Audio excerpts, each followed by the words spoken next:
take your sweatpants off, start engaging back with life. Just in general too, but obviously mostly with your real estate business if you're not.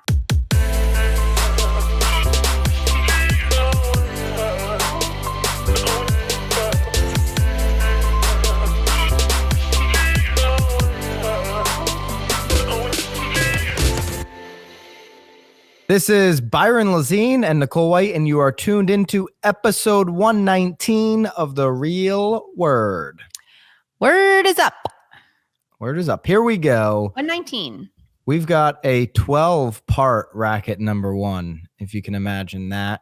12 things agents shouldn't be doing right now. That was a headline in Inman from Nicole Solari. So, Nicole, we're going to get your thoughts on Nicole's opinion piece here on 12 things agents should stop immediately.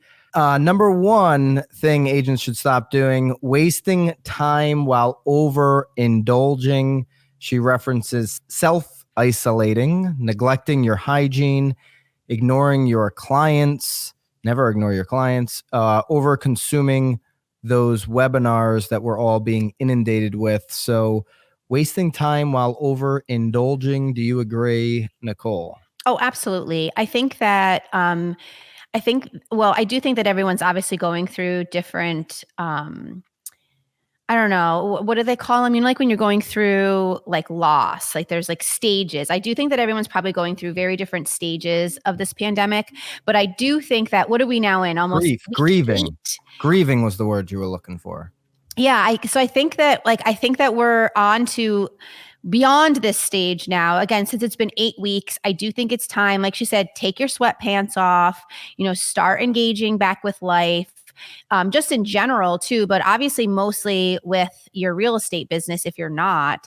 I agree. I'm certain that it's probably really difficult for those states that still don't view real estate as essential, but even those agents should still 100% be reaching out to their clients, especially now that they see that a lot of the world is starting to open again. They certainly don't want to be so far behind once we're actually able to. I don't think there's any states still keeping real estate from being essential, but there certainly could be at this point that I'm not aware of.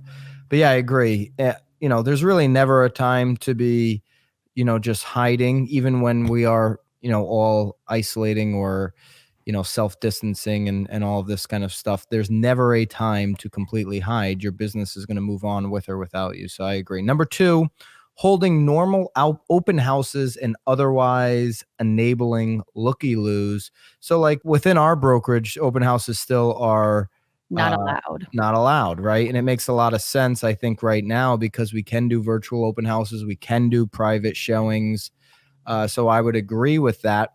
But I don't think the other Nicole who wrote this article can make a blanket statement like this. There are counties in this country right now that have zero cases or deaths. There are certain counties. So it's not a blatant statement. I think you've got to be very local when you make these decisions, whether open houses are appropriate and safe right now. So I would actually disagree with that when you're talking about the entire country.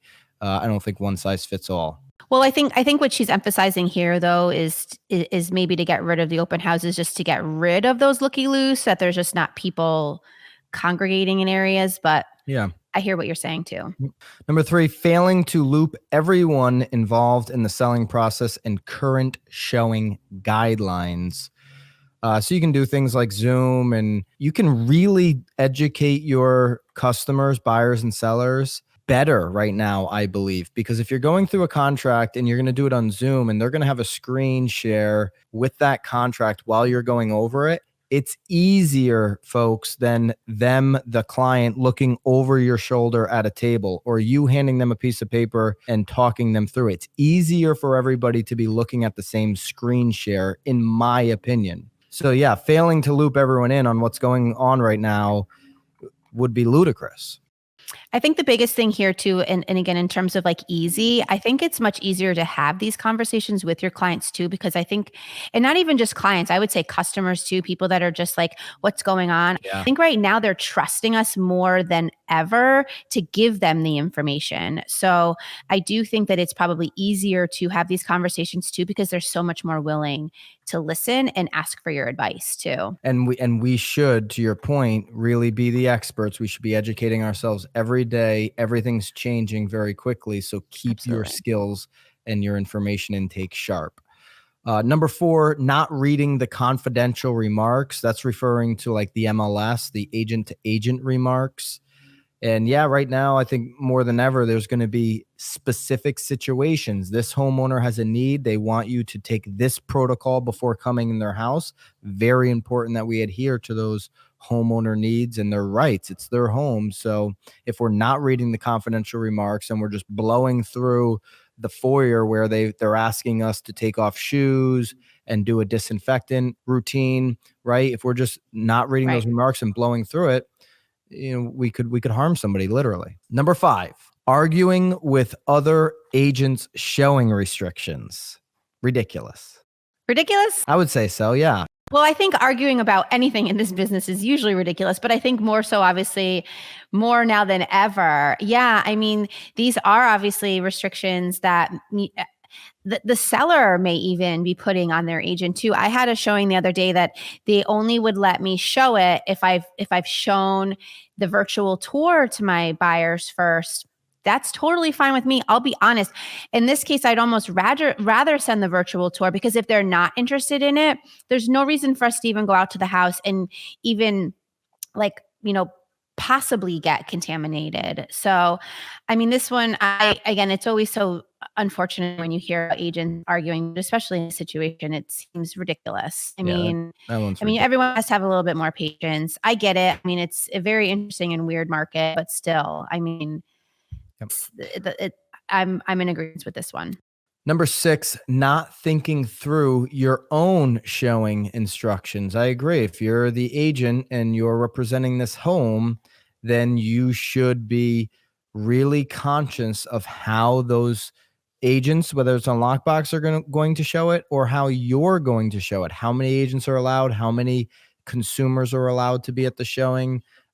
Who's touching knobs? Who's touching lights? Are we following public health protocols? All of that as a as a informed professional listing agent, you should be taking into consideration. And just just popped into my head kind of what you were, number 5 here, the arguing with other agents, the buyer agents that are arguing with listing agents on not liking the showing protocols or the showing instructions. Here's a little tip, buyer agents. Go Uh-oh. get your own listings so you can make up your own rules. Okay. Ruh-roh. You wouldn't be complaining if you had listings to pay attention to. Buyer agents are the biggest complainers of all time. So just a little Here we go. side note rant there. Yep. Mhm. Number 7. Do you want to add anything? Number 6? No, I think you're good there. You're All right. good. Number Yep. 7, letting sellers and buyers make uninformed decisions.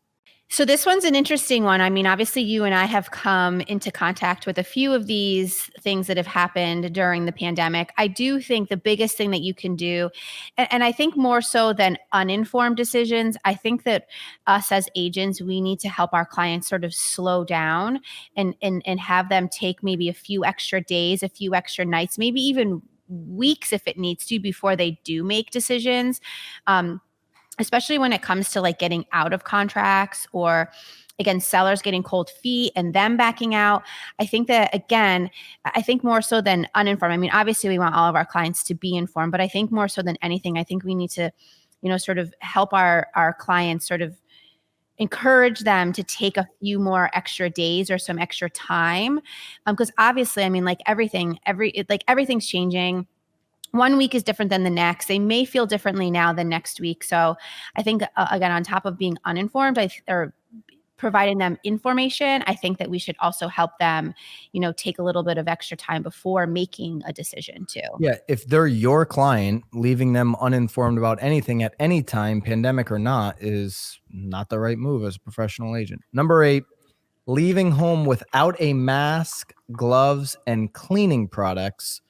And so it goes on to say good agents typically have a trunk full of stuff, right? Usually we have open house signs and riders and tie wraps and all these kind of things, flyers, right? Packed into our trunks of our cars. And now we should include the mask, gloves, and cleaning products. Certainly, if you're going to be in and out of homes, you should have the disinfectant wipes for every single light switch or for every single doorknob. You as the agent should be the only one touching those things. These are, during this situation, common sense practices. The mask, certainly, you don't know if you're going to be meeting clients who are uncomfortable viewing a house without you having a mask. So you should have one in respect to the people that you're meeting. Just don't be that person that I've seen multiple times driving down the freeway with nobody in their car and their mask on. I can't figure that one out. Well, so it's funny that you say that because people have been saying things like that on Facebook, and a nurse did chime in and say that I'm going to be proven wrong here. I'm ignorant. I know. If you are going from one place to another, it's in your best interest to keep the mask on, because you can actually contaminate yourself and the mask if you leave one place, take the mask off while you're driving, and then put it back. What if you wash your hand? I guess if you can't wash your hands. Yes, yes.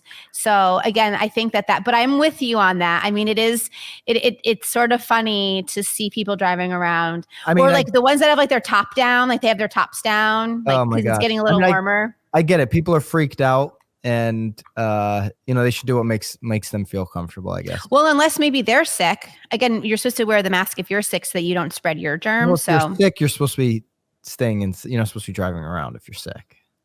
That's the big thing, right? Okay. Number 9, spreading fake news. Agents should not be spreading fake news. So quit sharing stuff that would be considered fake news. That really does that have to just be during a pandemic? Can we stop sharing fake news all the time? All the time. Yes. I think right now this number 9 sort of leads into number 10 about giving health advice.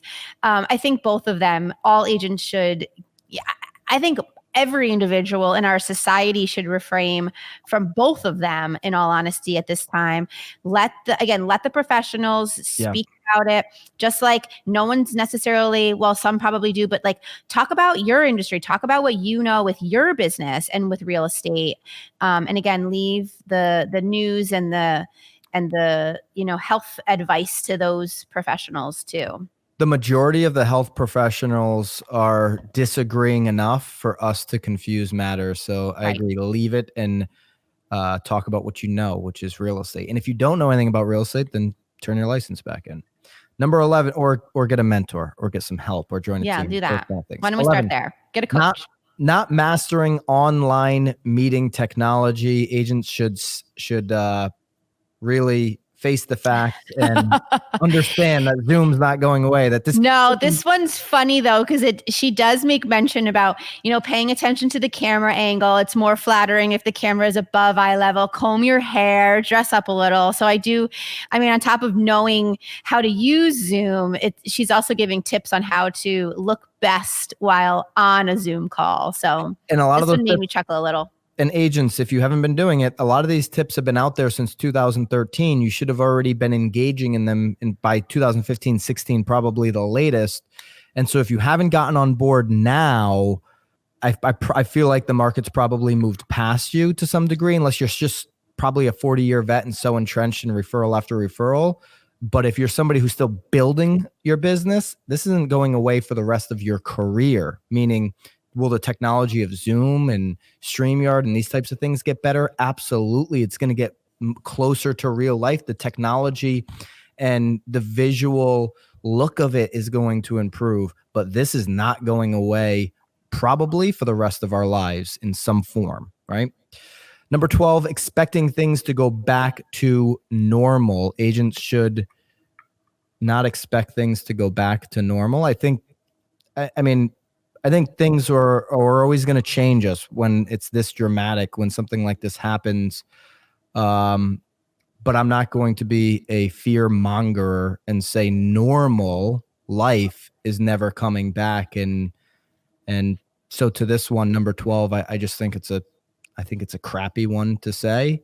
Just Well, my it's just opinion. it'll be a new normal. I mean, everything is going to be different. I mean, gosh, like who knew I'd be like working out 5 days a week for 20 minutes? I mean, but that's a great new normal for me, It's a great new normal. Yeah, I mean, I think we're gonna have to adapt, but I also believe that people do want to feel optimistic about being able to get back to see the people they love and all of that kind of stuff. And so for, whatever angle that hits you, and that hits me when I hear expecting things to go back to normal, I automatically think about the way we interact as humans.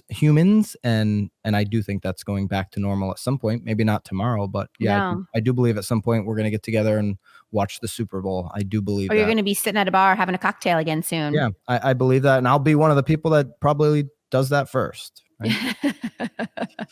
All right. Racket number 2.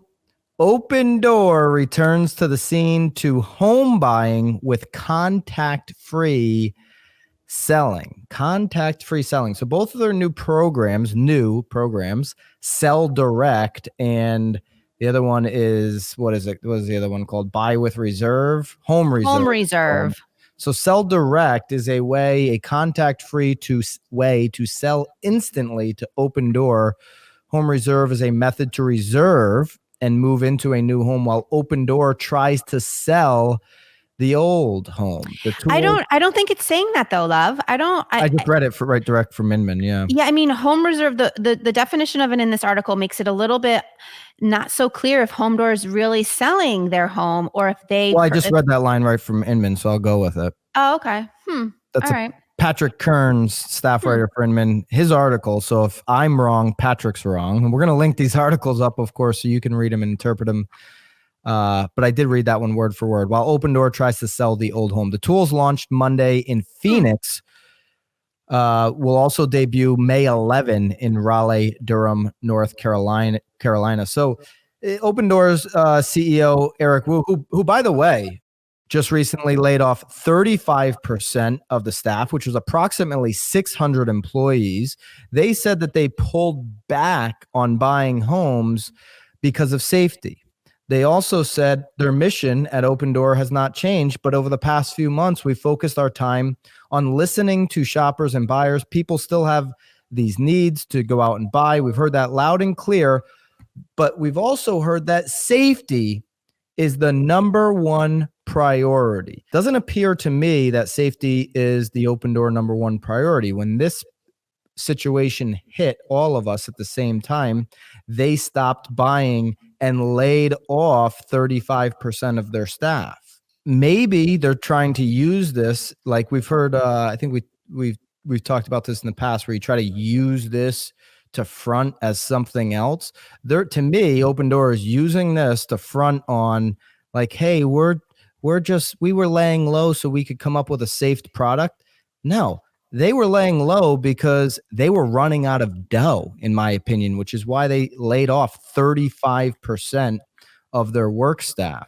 And they're only getting back into the ring now because they're probably facing the fact that investors are saying, listen, unless you start giving us a return on our investment, your doors are going to shut. It's also interesting to me that Zillow hasn't jumped back into the home buying process. I would imagine that they're waiting in the wings to see if prices decline before they start to do this. Maybe OpenDoor believes that Phoenix and Raleigh, Durham prices will decline because this is contact free and they're actually not going to be going and looking at the homes, it appears from this article. Maybe they're going to be really significantly reducing the offers that they give to homeowners. That's what I believe. Well, I think that they're also, I mean, I don't mean to put like a negative spin on this, but I'm certain that they're probably also seeing sort of the landscape, and they're probably thinking that there's a lot of people that need to get out of their homes quickly because they can no longer afford them or what have you. So they could also just be taking advantage of of the situation to grab a few of these homes. And I did pull up their website. So I did want to, you are correct. It says that OpenDoor will help you sell your old home. So I'm wondering if that is sort of a requirement that if they're helping you buy, you'd have to list with one of their agents. But I did look at it while you were chatting. Yeah, I think you have to sell with OpenDoor, meaning they're gonna, essentially buy that home and get it sold for you, right?